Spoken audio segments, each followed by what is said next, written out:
నమస్కారం. నేను మీ విజయ. కొన్ని రసోయిలో అందరికీ స్వాగతం, సుస్వాగతం.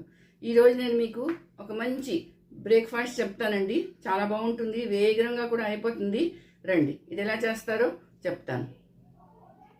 చాలా చాలా సూపర్ టేస్టీ అటుకులు పొంగరాలు చెప్తానండి. చాలా బాగుంటుంది, మంచి బ్రేక్ఫాస్ట్ అండి ఇది.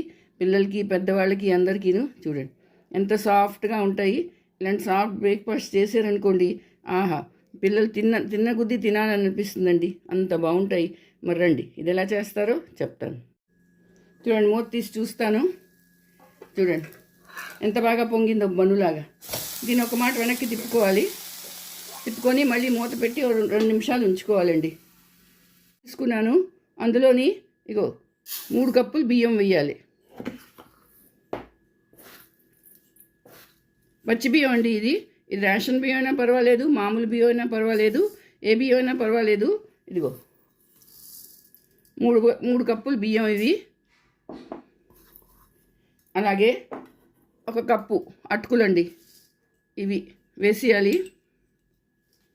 తర్వాత మెంతులు, 1 చెంచా మెంతులు వేసుకొని ఇవి బాగా కలుపుకొని కడుక్కోవాలండి.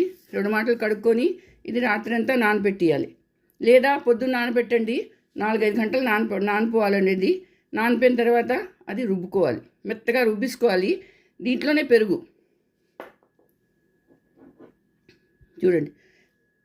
చూడండి బాగా కడిగిసుకున్నాను. ఇప్పుడు అందులోనే 1 కప్పు పెరుగు వేసేయాలి. పెరుగు వేసి కప్పు నీళ్లు, ఎక్కువ కాదు, కప్పు నీళ్ళే వేయాలండి. ఎక్కువ నీళ్ళు పోసేయకూడదు. ఇంతే నానబెట్టాలి, మరీ ఎక్కువ నీళ్ళు పోసి నానబెట్టకూడదు.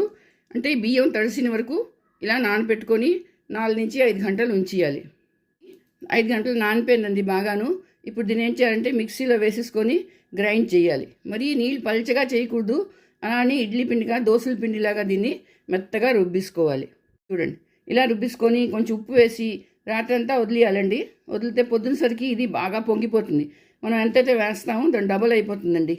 ఆ తర్వాత పొద్దున్న దీన్ని దోశలు చేసుకోవచ్చు. రండి, ఇది ఎలా చేస్తారో చెప్తాను. ఇలా ఉండాలి పిండి. చూసారా, ఇది కొంచెం ఎంత డబల్ అయిపోయిందండి పిండి. ఆల్రెడీ ఇది నానబెట్టి రుబ్బేసిన పిండి ఇది. ఇప్పుడు దీంతో మనం పొంగరాలు వేసుకోవాలి.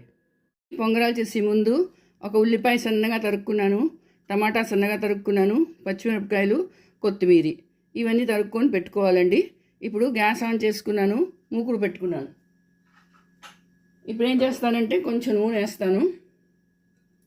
మరీ ఎక్కువ అక్కర్లేదండి, 1 చెంచా నూనె వేయాలి.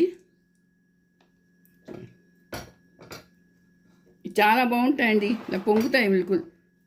చూడండి,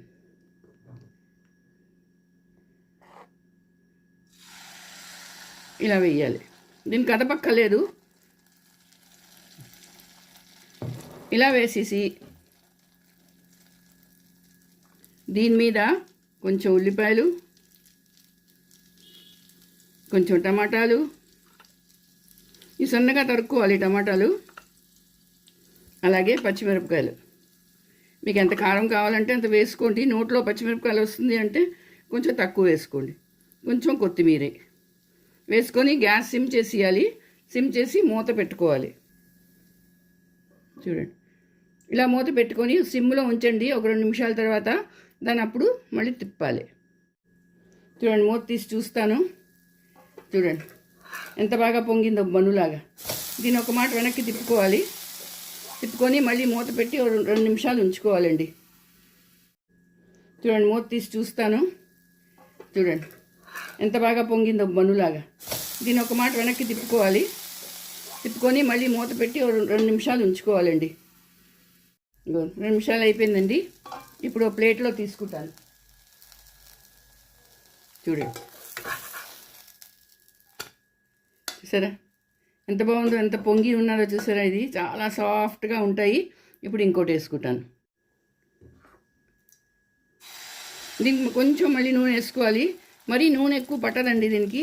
1 చెంచా నూనె అయితే సరిపోతుంది, అంతే. దీన్ని నెరపకూడదు, అలా ఉంచేయాలి.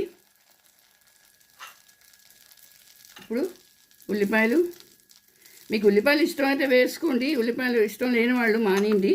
ఇందులో కొబ్బరికాయ కూడా వేసుకుంటారు. పంచదార, కొబ్బరికాయ వేసారనుకోండి పిల్లలు ఎంతో ఇష్టంగా తింటారు. పెద్దవాళ్ళు కూడా తినొచ్చు. కొబ్బరి కూర కూడా వేస్తారు దీంట్లోని. లేదా ఇగో ఇలా ఉల్లిపాయలు అవి వేసుకోవచ్చు. సరే, ఇప్పుడు దీనికి మూత పెట్టేసుకుంటాను.